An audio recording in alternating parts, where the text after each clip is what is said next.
नमस्कार दोस्तों, मैं हूं CS Saini, CDRK Saini B Ed classes में आप सभी का हार्दिक स्वागत है, अभिनंदन है।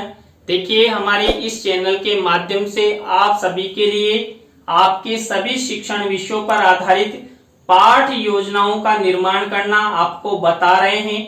देखिए, आज की लाइव क्लास के अंतर्गत हम इतिहास शिक्षण के अंतर्गत इतिहास पाठ योजना क्रमांक 13 के अंतर्गत भारत के प्रमुख समाज सुधारक इस टॉपिक का चयन करते हुए आपको पाठ योजना का निर्माण करना बताएंगे। देखिए, भारत के प्रमुख समाज सुधारक इस टॉपिक में हमें दयानंद सरस्वती, राजा राम मोहन राय और स्वामी विवेकानंद, इन तीनों समाज सुधारकों को लेते हुए इसकी पाठ योजना का निर्माण करना आपको बताएंगे कि आपको भारत के प्रमुख समाज सुधारकों पर पाठ योजना का निर्माण कैसे करना है। तो आप सब बने रहें हमारे साथ, हमारे इस चैनल के साथ। और यदि आप हमारे इस चैनल पर पहली बार आए हैं तो हमारे इस चैनल को सब्सक्राइब करें और पास ही बने बेल आइकन को जरूर दबावें। देखिए, यहाँ पर हम जब इतिहास की पाठ योजना का निर्माण करते हैं तो सबसे पहले शामपट पूर्ति का निर्माण करते हैं। शामपट पूर्ति के अंतर्गत वही सबसे पहले हम विद्यालय का नाम, कक्षा, दिनांक, विषय, कालांश का समय और बीच सेंटर में हमारा प्रकरण लिखते हैं। प्रकरण को अंडरलाइन करते हैं, इन्वर्टेड कोमाज में बंद करते हैं। देखिए, टॉपिक को अंडरलाइन और इन्वर्टेड कोमाज में बंद करने से आपका टॉपिक हाईलाइट रहेगा, इसलिए आप जरूर आपकी दैनिक पाठ योजना डायरी में जब आप लेसन प्लान बनाएं तो अंडरलाइन करें और इन्वर्टेड कोमाज में टॉपिक को जरूर बंद करें। देखिए, शामपट पूर्ति के बाद हम उद्देश्यों का निर्माण करते हैं। उद्देश्यों के अंतर्गत हम विशिष्टीकरण और अपेक्षित व्यवहारगत परिवर्तन बनाते हैं और यहाँ पर विशेष रूप से उद्देश्य और हमारे मुख्य प्रकरण का ध्यान रखा जाता है, तभी जाकर हम यहाँ पर विशिष्टीकरण और अपेक्षित व्यवहारगत परिवर्तन बना पाते हैं। देखिए, इतिहास की पाठ योजना में 6 उद्देश्य बनाए जाते हैं। 6 उद्देश्यों में पहला उद्देश्य होता है ज्ञान। अब ज्ञान उद्देश्य से रिलेटेड ये विशिष्टीकरण आपको बनाने हैं, ये अपेक्षित व्यवहारगत परिवर्तन बनाना है। इसी तरह अवबोध उद्देश्य से रिलेटेड आपको ये विशिष्टीकरण और ये अपेक्षित व्यवहारगत परिवर्तन बनाना है।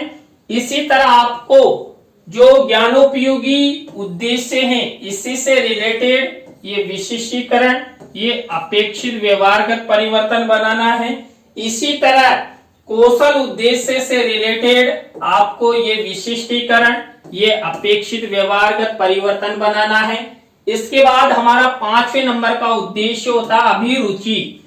अभिरुचि उद्देश्य से रिलेटेड ये विशिष्टीकरण, ये अपेक्षित व्यवहारगत परिवर्तन आपको बनाना है। इसी तरह अभिवृत्ति उद्देश्य से रिलेटेड ये विशिष्टीकरण, ये अपेक्षित व्यवहारगत परिवर्तन आपको बनाना है। देखिए, यहाँ पर आपने विशेष रूप से देखा है, हम 1 से 2 विशिष्टीकरण और 2 से 3 अपेक्षित व्यवहारगत परिवर्तन बनाते हैं। आपको ये विशिष्टीकरण और अपेक्षित व्यवहारगत परिवर्तन प्रत्येक उद्देश्य में निर्माण करना है और यहाँ पर उद्देश्य और मुख्य प्रकरण का ध्यान में रखते हुए इनका निर्माण करना है। इन उद्देश्यों के बाद हमारी नेक्स्ट प्रक्रिया आती है कक्षा शिक्षण सहायक सामग्री के कॉलम की। देखिए, कक्षा शिक्षण सहायक सामग्री 2 प्रकार की होती है, सामान्य और विशिष्ट। देखिए, सामान्य शिक्षण सहायक सामग्री तो कक्षा कक्ष में होती है, लेकिन विशिष्ट शिक्षण सहायक सामग्री का निर्माण हमें करना होता है, जिसके अंतर्गत हम चार्ट, चित्र, मॉडल, प्रतिकृति आदि का निर्माण करते हैं। देखिए, यहाँ पर जो भारत के प्रमुख समाज सुधारक ये टॉपिक हमने लिया है, इस पर हम चार्ट और चित्र का निर्माण करेंगे। इसी तरह आपको कक्षा शिक्षण सहायक सामग्री के कॉलम के बाद पूर्व ज्ञान का कॉलम बनाना है और उसके बाद शिक्षण बिंदु का कॉलम बनाना है। देखिए यहाँ पर भारत के जो प्रमुख समाज सुधारक है, इसी टॉपिक से रिलेटेड 3 समाज सुधारक लेते हुए हम इस संपूर्ण पाठ योजना का निर्माण करना आपको बताएंगे। देखिए यहाँ पर तीनों शिक्षण बिंदुओं में हमने पहला दयानंद सरस्वती, राजा राम मोहन राय और स्वामी विवेकानंद, ये तीनों समाज सुधारक लिए हैं और यह टॉपिक आपके फाइनल लेसन हेतु अति महत्वपूर्ण है। आप इस पर अच्छा प्रेजेंटेशन कर सकते हैं। तो यहां तक की प्रक्रिया आपको वही श्यामपट्ट पूर्ति, उद्देश्य, विशिष्टीकरण, अपेक्षित व्यवहारगत परिवर्तन बनाते हुए आपको कक्षा शिक्षण सहायक सामग्री का कॉलम बनाना है, पूर्व ज्ञान का कॉलम बनाना है और शिक्षण बिंदु का कॉलम बनाना है। इसके बाद हमारी मुख्य पाठ योजना शुरू होती है, जो होती है पहले शिक्षण बिंदु यानी कि प्रस्तावना से। प्रस्तावना के अंतर्गत हम प्रस्तावना के प्रश्न बनाते हैं, जिसके अंतर्गत हम 3 से 5 प्रश्न बनाते हैं। अंतिम प्रश्न समस्यात्मक होता है, जो छात्र उत्तर देते हैं उसी उत्तर से प्रश्न बनाए जाते हैं। कुल मिलाकर प्रश्नों में तारतम्यता होती है, जिगजैग होता है और जो प्रस्तावना के प्रश्न हमारे द्वारा बनाए जाते हैं ये छात्र छात्राओं के पूर्व ज्ञान पर आधारित होते हैं, सरल होते हैं, संक्षिप्त होते हैं और छात्र छात्रा आसानी से उत्तर दे सके, ऐसे प्रश्न यहाँ पर बनाए जाते हैं। देखिए यहाँ पर भारत के समाज सुधारक, इस टॉपिक पर मैंने प्रस्तावना के प्रश्न कैसे बनाए हैं। पहला प्रश्न देखिए, सोने की चिड़िया किस देश को कहा जाता था? भारत को। अब इसी उत्तर से हमारा नेक्स्ट प्रश्न बनने जा रहा है, भारत में प्रचलित प्रमुख धर्मों के नाम बताइए। देखिए भारत में हिंदू, मुस्लिम, सिख, ईसाई, बौद्ध, फारसी आदि धर्मों के लोग रहते हैं। अब इसी उत्तर से हमारा नेक्स्ट प्रश्न बनेगा, हिंदू, मुस्लिम आदि धर्मों के लोग भी किन में विभाजित है? देखिए हमारा धर्म है, लेकिन ये धर्म भी कई वर्गों में, कई जातियों में, कई समाजों में विभाजित है। अब इसी उत्तर से हमारा प्रश्न बनेगा, समाजों में प्रचलित रूढ़ियों एवं अंधविश्वासों को दूर करने में किनकी महत्वपूर्ण भूमिका होती है? देखिए समाज सुधारकों की होती है। समाज सुधारक समाज में प्रचलित रूढ़ियों, अंधविश्वासों और समाज की को हानि पहुंचाने वाली परंपराओं को खत्म करने में महत्वपूर्ण भूमिका निभाते हैं। अब इसी उत्तर से हमारा नेक्स्ट प्रश्न बना हुआ है, भारत के प्रमुख समाज सुधारकों के बारे में आप सब क्या क्या जानते हैं? तो ये अंतिम प्रश्न समस्यात्मक हो गया, उत्तरों से प्रश्न बनाए गए और यहाँ पर देखिए सरल से कठिन की ओर शिक्षण सूत्र का प्रयोग किया गया। सभी प्रश्न छात्र छात्राओं के पूर्व ज्ञान पर आधारित है, संक्षिप्त, सरल है और छात्र छात्रा आसानी से इन प्रश्नों के उत्तर दे सकते हैं। प्रस्तावना शिक्षण बिंदु के बाद हमारी सेकंड स्टेप आती है उद्देश्य कथन की। देखिए जब हम कक्ष में पाठ योजना का प्रस्तुतिकरण करते हैं तो उद्देश्य कथन करते हुए ही हम श्यामपट्ट पर अपना मुख्य प्रकरण लिखते हैं। तो यहाँ पर बच्चों आज हम सब भारत के प्रमुख समाज सुधारकों जैसे दयानंद सरस्वती, राजा राम मोहन राय और स्वामी विवेकानंद के बारे में विस्तार पूर्वक अध्ययन करेंगे। तो इस तरह उद्देश्य कथन करते हुए हम श्यामपट्ट पर अपना प्रकरण का नाम लिख देते हैं, कहाँ? बीच सेंटर में। और आपको वही शिक्षण सहायक सामग्री के कॉलम में ये चित्र इस प्रकार मेंशन करना है। तो यहाँ पर ये उद्देश्य कथन की स्टेप हुई। तो यहाँ पर देखिए विशेष रूप से हमने प्रस्तावना और उद्देश्य कथन किया और सबसे महत्वपूर्ण माने जाते प्रस्तावना और उद्देश्य कथन। देखिए छात्र छात्राओं में रुचि जागृत करने, पाठ की ओर सक्रिय होने के लिए ये सब किया जाता है। इसके बाद हमारी 3rd नंबर की स्टेप आती है पाठ प्रस्तुतिकरण। देखिए पाठ प्रस्तुतिकरण के अंतर्गत हम 3 शिक्षण बिंदु लेते हैं, जो मैंने तीनों शिक्षण बिंदु आपको पहले बता दिए हैं। यहाँ पर पहला शिक्षण बिंदु है दयानंद सरस्वती। अब दयानंद सरस्वती से रिलेटेड ही विकासात्मक प्रश्न उत्तर बनाए जाएंगे। तो यहाँ पर ये 3 विकासात्मक प्रश्न उत्तर हमारे द्वारा बनाए गए हैं। तो आपको भी इसी तरह इतिहास पाठ योजना में जब आप भारत के प्रमुख समाज सुधारक इस टॉपिक को लेते हुए आप पहले शिक्षण बिंदु के रूप में दयानंद सरस्वती को लो, तो ये विकासात्मक प्रश्न उत्तर बनाना है। इसी विकासात्मक प्रश्नोत्तरों के बाद आपको दयानंद सरस्वती से रिलेटेड ही छात्र अध्यापक छात्र अध्यापिका कथन करना है। तो देखिए, ये दयानंद सरस्वती से रिलेटेड छात्र अध्यापक छात्र अध्यापिका कथन हुआ। अब इसी छात्र अध्यापक छात्र अध्यापिका कथन से रिलेटेड कोई मुख्य शब्द, कोई सेंटेंस या परिभाषा है तो उसको श्यामपट्ट कार्य वाले कॉलम में वही हम ब्लैक शीट का निर्माण करते हैं। सिल्वर कलर के पेन से आपको इस तरह शब्द लिखते हैं।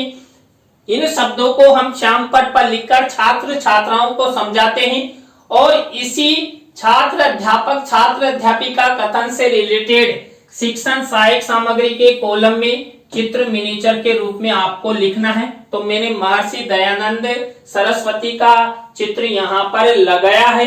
तो ये दयानंद सरस्वती शिक्षण बिंदु से रिलेटेड छात्र अध्यापक छात्र अध्यापिका कथन हुआ। अब इसी से रिलेटेड हम बोध प्रश्न उत्तर बनाएंगे।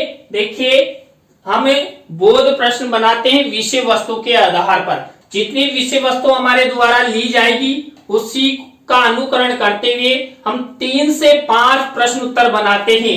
देखिए, मेरे द्वारा यहाँ पर बोध प्रश्नों के अंतर्गत 4 बोध प्रश्न उत्तर बनाए हैं। आप 3 से 5 प्रश्न उत्तर बना सकते हैं। मुख्य रूप से अनिवार्य रूप से आपको 3 प्रश्न उत्तर तो बनाना ही है, कंपल्सरी है। तो इस तरह दयानंद सरस्वती से रिलेटेड यहाँ पर शिक्षण बिंदु कंप्लीट हुआ। इसी तरह आपको भारत के प्रमुख समाज सुधारक इस प्रकरण के अंतर्गत दूसरा शिक्षण बिंदु जो मैंने आपको बताया था, राजा राम मोहन राय। देखिए, राजा राम मोहन राय से रिलेटेड ही हम वही विकासात्मक प्रश्न उत्तर बनाएंगे। 3 विकासात्मक प्रश्न उत्तर मेरे द्वारा बनाए गए हैं। विकासात्मक प्रश्नोत्तरों के बाद वही छात्र अध्यापक छात्र अध्यापिका कथन किससे रिलेटेड, राजा राम मोहन राय से रिलेटेड। तो ये छात्र अध्यापक छात्र अध्यापिका कथन हुआ। इसी छात्र अध्यापक छात्र अध्यापिका कथन से रिलेटेड हमें श्यामपट्ट कार्य वाले कॉलम में मुख्य शब्द सेंटेंस आदि को यहाँ पर सिल्वर कलर के पेन से लिखेंगे। ये मेरे द्वारा लिखा गया है। इसी छात्र अध्यापक छात्र अध्यापिका कथन से रिलेटेड देखिए, आपको शिक्षण सहायक सामग्री के कॉलम में यहाँ पर चित्र मिनिएचर के रूप में लगाना है। राजा राम मोहन राय का मैंने यह चित्र मिनिएचर के रूप में यहाँ पर लगाया है। देखिए, यहाँ पर जो छात्र अध्यापक छात्र अध्यापिका कथन करते हैं उससे रिलेटेड किसी का भी चित्र हम लगा सकते हैं, कंफ्यूजन नहीं हो। तो ये छात्र अध्यापक छात्र अध्यापिका कथन हुआ। इसके बाद राजा राम मोहन राय से रिलेटेड ही वही बोध प्रश्न बनाएंगे। देखिए, हमने जो छात्र अध्यापक छात्र अध्यापिका कथन किया उसी के आधार पर ये प्रश्न बनाए गए हैं। आपको इस तरह बोध प्रश्न उत्तर बनाने हैं। बोध प्रश्नोत्तरों के बाद क्या होता है, हमारा शिक्षण बिंदु कंप्लीट हो जाता है। इस तरह हमने देखिए भारत के समाज सुधारक इस टॉपिक के 2 शिक्षण बिंदुओं का अध्ययन कर लिया है।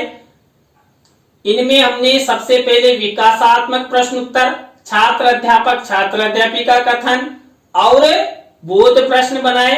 3rd नंबर का हमारा शिक्षण बिंदु आता है स्वामी विवेकानंद। देखिए, स्वामी विवेकानंद से रिलेटेड ही हम क्या करेंगे, विकासात्मक प्रश्न उत्तर बनाएंगे। विकासात्मक प्रश्नोत्तरों के बाद हम क्या करेंगे, हम छात्र अध्यापक छात्र अध्यापिका कथन करेंगे। किससे रिलेटेड, स्वामी विवेकानंद के जीवन से रिलेटेड, उसके समाज सुधारक कार्यों से रिलेटेड। तो ये देखिए, ये छात्र अध्यापक छात्र अध्यापिका कथन हुआ। इसी छात्र अध्यापक छात्र अध्यापिका कथन में से मुख्य शब्द सेंटेंस को हम वही श्यामपट्ट कार्य वाले कॉलम में ब्लैक शीट का निर्माण करते हुए लिखेंगे और इसी छात्र अध्यापक छात्र अध्यापिका कथन से रिलेटेड शिक्षण सहायक सामग्री के कॉलम में मिनीचर लगाएंगे। तो इस तरह आपको ये छात्र अध्यापक छात्र अध्यापिका कथन करेंगे। अब इसी छात्र अध्यापिका कथन से रिलेटेड बोध प्रश्न बनाएंगे। देखिए स्वामी विवेकानंद, इस शिक्षण बिंदु पर मैंने ये 4 बोध प्रश्न बनाए हैं, तो आपको भी इस तरह बोध प्रश्न उत्तर बनाना है। तो यहां तक हमने जो 3 शिक्षण बिंदु लिए, पहला महर्षि दयानंद सरस्वती, राजा राम मोहन राय और स्वामी विवेकानंद, इन पर जब हमने सबसे पहले विकासात्मक प्रश्न उत्तर बनाए, छात्र अध्यापक छात्र अध्यापिका कथन किया और बोध प्रश्न बनाए, इसके बाद नेक्स्ट स्टेप हमारी पुनरावृत्ति प्रश्नों की आती है। देखिए पुनरावृत्ति प्रश्न उत्तरों के अंतर्गत हमने जो 3 शिक्षण बिंदु लिए, अब यहां पर देखिए पहला शिक्षण बिंदु महर्षि दयानंद सरस्वती, राजा राम मोहन राय और स्वामी विवेकानंद, इन तीनों से रिलेटेड ये पुनरावृत्ति प्रश्न बनाए गए। आपको कम से कम 5 पुनरावृत्ति प्रश्न बनाने, अधिक भी बना सकते हैं। तो ये पुनरावृत्ति प्रश्नों की स्टेप हुई। पुनरावृत्ति प्रश्नों के बाद हम मूल्यांकन प्रश्नों की स्टेप अपनाते हैं। देखिए मूल्यांकन प्रश्नोत्तरों के अंतर्गत हम 3 तरह के प्रश्न लेते हैं। वस्तुनिष्ठ प्रश्न, रिक्त स्थानों से रिलेटेड, सत्य असत्य से रिलेटेड, और लघुत्रात्मक अति लघुत्रात्मक से रिलेटेड, यानी एक पंक्ति वाले। तो यहां पर देखिए 6 मूल्यांकन प्रश्न मेरे द्वारा बनाए गए हैं। ब्लैक शीट का निर्माण किया गया है, सिल्वर कलर के पेन से ये प्रश्न उत्तर लिखे गए। किसी भी प्रश्न का उत्तर आपको यहाँ पर नहीं लिखना है। तो इस तरह ये आपको मूल्यांकन प्रश्न बनाना है। मूल्यांकन प्रश्नों के बाद आपको गृह कार्य की स्टेप अपनानी है। गृह कार्य की स्टेप के अंतर्गत वही हम श्यामपट्ट कार्य वाले कॉलम में ब्लैक शीट का निर्माण और सिल्वर कलर के पेन से 1 से 2 निबंधात्मक प्रश्न छात्र छात्राओं को होमवर्क के लिए देते हैं। तो दोस्तों आज की लाइव क्लास के अंतर्गत हमने इतिहास पाठ योजना क्रमांक 13 के अंतर्गत भारत की प्रमुख समाज सुधारक, जिसके अंतर्गत हमने महर्षि दयानंद सरस्वती, राजा राम मोहन राय और स्वामी विवेकानंद जैसे समाज सुधारकों को लेते हुए पाठ योजना का निर्माण करना आपको बताया। आज की पाठ योजना की लाइव क्लास आपको कैसी लगी कमेंट्स में हमें जरूर बताएं। अच्छी लगी हो तो लाइक करें, कमेंट्स करें और शेयर जरूर करें। दोस्तों आपका सपोर्ट हमारे लिए अति महत्वपूर्ण है। तभी जो आप हमारे को टॉपिक भेज रहे हैं उन टॉपिक्स को हम अंडर 10 डेज भी बनाने का प्रयास कर रहे हैं, जिससे आपका फाइनल लेसन भी समय से हो सके, आपको पाठ योजना निर्माण में किसी तरह की कोई परेशानी ना हो। तो दोस्तों इजाजत दीजिए, नई पाठ योजना की लाइव क्लास के साथ हम आपसे फिर मिलेंगे CDRK सैनी B.Ed क्लासेज में। जय हिंद, जय भारत, राम राम सा।